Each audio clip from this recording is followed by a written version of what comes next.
Hello again, another Agricolor Reacted. Today we will be watching how 500 Poles became black from History of Bridge with Jack Rockman. And well, let's just watch it because the title kind of explains itself, although, yeah, let's just watch it. These men are black. As you might have noticed, they are also very white. What happened? What's going on? Just why? The short answer is that these guys from Poland decided to fight in one of the ugliest wars of all time for the sake of Haitian independence and were awarded with honorary blackness. But I think that raises more questions than it answers. Yeah, kind of does. Let's Never heard about it, but more context. For a few hundred years, right around the end of the Middle Ages into the Renaissance era, Poland was a great power on par with England, Spain, France, Germany, you name it. The Polish government was also way ahead of its time in giving power to a parliament instead of the king. But being one of the first constitutional monarchies in Europe, the Polish parliament had a few bugs to work out. Poland was so incredibly committed to the idea that all noblemen are created equal, that every single member of parliament was trusted with the nuclear option.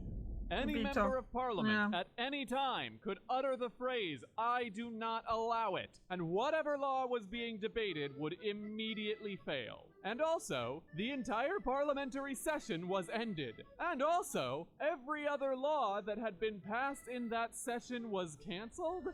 This was a sacred power, and frankly, very problematic, yeah. People abused the hell out of this, and the Polish government could literally not do anything unless every single piece of legislation was passed unanimously.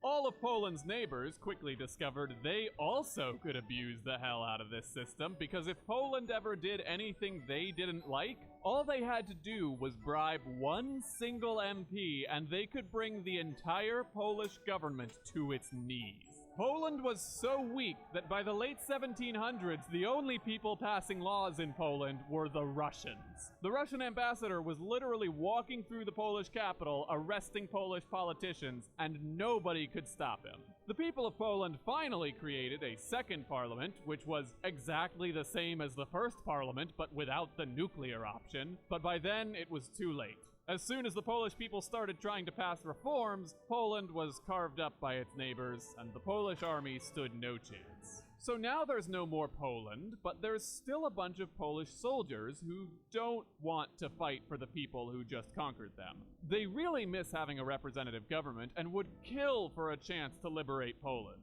And guess what?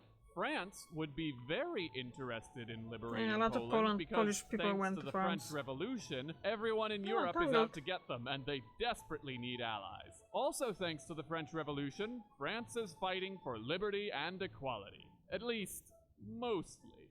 The French Revolution played out a little differently in Haiti. Haiti is a poor country today, but Haiti in the 1700s was a gold mine. Haiti's sugar exports were worth almost as much as all of the exports from the entire United States of America. But that sugar export was sustained by slavery on an enormous scale. Every year, tens of thousands of people were piled into ships and taken to Haiti. You don't want to look down there. It's bad.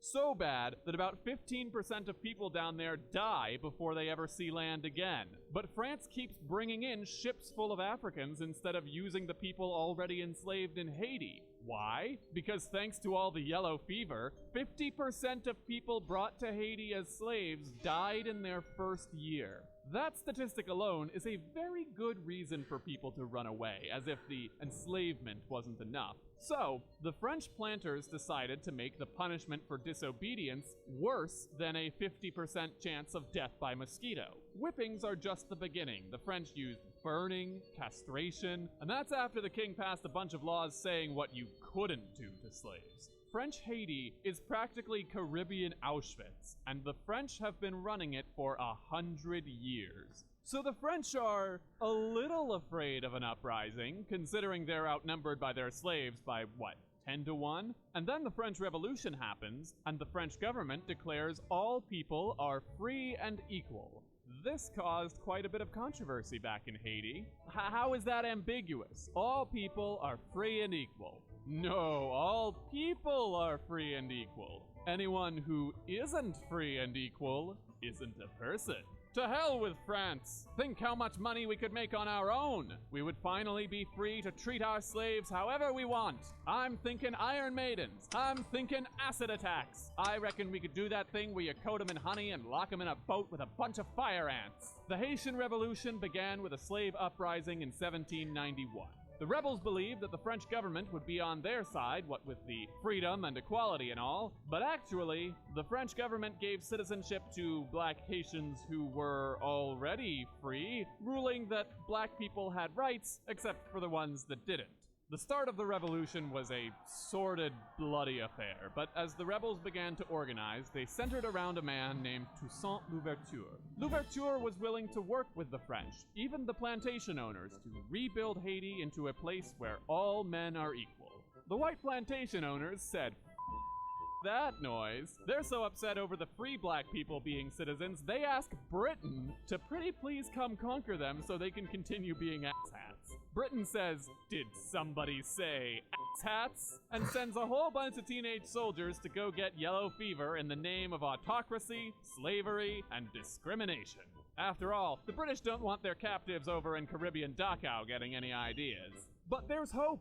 In order to stop Haiti from falling into British hands, the French governor decides to work with Louverture's rebels. He passes a decree abolishing slavery in Haiti. But it's going to take more than that. Louverture knows the governor could reissue slavery tomorrow if he wanted to, so the governor takes the matter to Paris. And in a historic victory for humanity, the French government declared, "Representatives of the French people, until now our decrees of liberty have been selfish and only for ourselves. But today we proclaim it to the universe, and generations to come will glory in this decree. We are proclaiming universal liberty." Slavery was abolished across the French Empire. How's that for an olive branch? The governor and the rebels worked together to drive out the British, and those teenagers died for nothing. Huzzah! Take a minute, hold on to those happy feelings. Yeah, because I'm kind of wondering where's the police guys in there. I'm guessing they just kind of went there and fight, because after the after the border, when basically all Poland was split in between three countries, there was a lot of soldiers there, and there were still a lot of them were actually in France, so I'm guessing they kind of went somewhere else, to different parts of France as well. And they were probably still on the fight and stuff. And there's two Polish generals that they fought in the American Independence War. Kościuszko and Puławski. Kościuszko is very well known in Poland. Puławski not so much, because I don't know if he came back to actually fight Poland. Anyway, this is a story for different reaction video, I guess.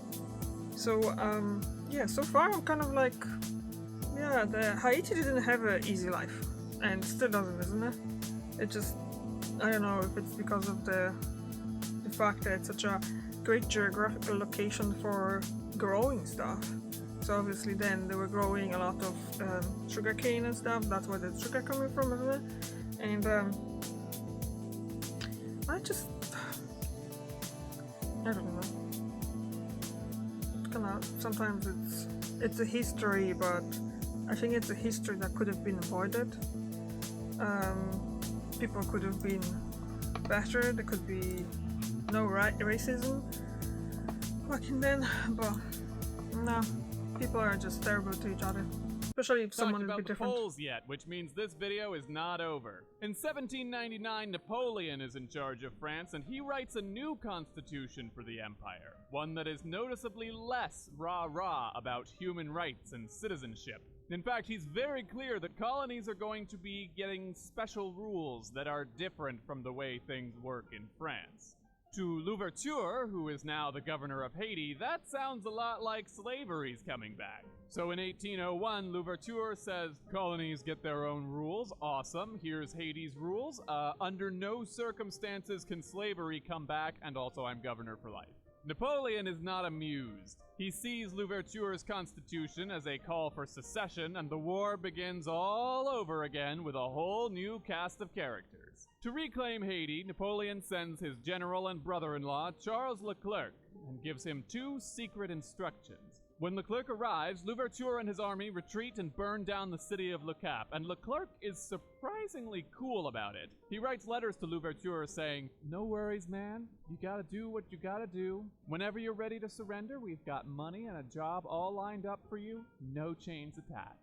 Though Louverture put up a hell of a fight, including one battle that supposedly degraded into 6 hours of the French and Haitians beating the life out of each other with their bare hands, at a certain point, for reasons that aren't entirely clear to me, Louverture surrenders himself to Leclerc. "You fought with honor, sir. And now I'm going to open my first secret envelope here and oh, you are going to rot in jail. Bon voyage!" Louverture was gone, but Leclerc did line up some political appointments for some of the other defectors. Without their leadership, more and more Haitians lay down their arms, and the war is nearly over. But before the war is finished, Leclerc reveals his second secret envelope. "We're bringing back slavery! Woohoo! Go team!" Yeah, so all the other Haitians that had surrendered immediately unsurrender, and the French are shocked that the people who just fought a war to escape slavery are unhappy about being enslaved. Well, if that's how it's gonna be, France may as well turn this into an all-out race war. The last thing Leclerc did, before dying of yellow fever, was to order every black person in the city of Le Cap to be drowned. Mind you, Leclerc was occupying Le Cap, so the only people he succeeded in killing were the ones who were still on his side. The guy who took over after Le Cap, named Rochambeau, was even worse. Rochambeau could make a clansman blush through his hood. He shows up in Haiti and sees all the people being hanged and shot and thrown into the ocean with sacks tied over their heads, and he decides it's time to take things up a notch. War crimes are such a hassle, am I right? Don't you wish you could use that time to commit more war crimes? Now you can! With my patented fumigational sulfurous baths, you can gas hundreds of POWs at once. On top of inventing the f***ing gas chamber, Rochambeau imported 15,000 attack dogs trained to maul anyone who wasn't white. He made the dogs racist. And now we can talk about the Poles again. Racist dogs is not what the Polish Legion had signed up for. Napoleon didn't even mention that they were being sent in explicitly to enslave an entire country of people. He told them they were just being sent to put down a prison revolt. They joined the French army believing that Napoleon would one day liberate their homeland from oppressors, and now here they were in Haiti doing the oppressing. So a bunch of them just left. I mean, they couldn't get back to Europe, but about 500 or so walked out and fought for the Haitians instead, knowing they might never see their homeland again. It was a very brave and selfless act. Unfortunately, their new Haitian commander was also very excited about this whole race war thing. After the French tried to spring slavery on Haiti again, the man who came to lead the Haitian Revolution was named Dessalines. He'd fought alongside Toussaint Louverture, but he had a very different way of doing things. Dessalines believed in an eye for an eye, and brother, there were a whole lot of eyes to pay for. He and Rochambeau spent the rest of the war playing tit-for-tat war crimes. Rochambeau hanged 500 black people. Dessalines found 500 white people and stuck their heads on spikes. Rochambeau had his gas chambers, Dessalines had saws, and fire. The war itself may have been the least brutal part of the war. One observer noted how all the soldiers were really excited for a big battle because it meant they had a chance to get shot and die in a few seconds instead of living long enough to get captured or contract yellow fever. Gradually, the war shifted in favor of Dessalines. Rochambeau abandoned the capital city, but about 100 white people had stayed behind to pledge their allegiance to Dessalines and a new Haiti. When Dessalines arrived, they welcomed him as a hero. With a tear in his eye, Dessalines told them, "This kindness, this love, this equality, I did not think it still existed in this world.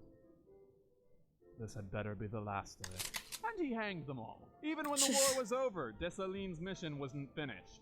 Kill all the whites. We shall have their skin for parchment, their blood for ink, and a bayonet for a pen. What about those whites? But those whites are black.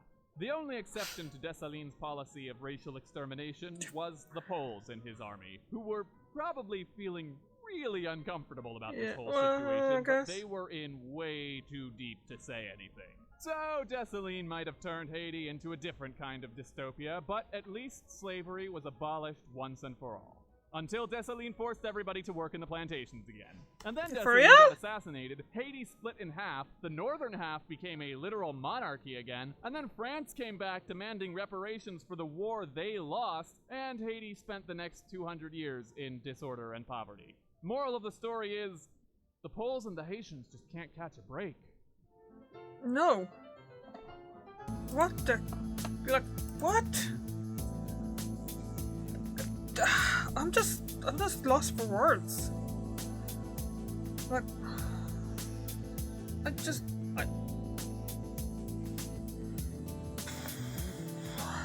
that was a roller coaster of information. Like seriously, I didn't think that Haiti. It's from one bad thing to another bad thing to another bad thing. It's such a small nation as well. It's just like it's just not fair.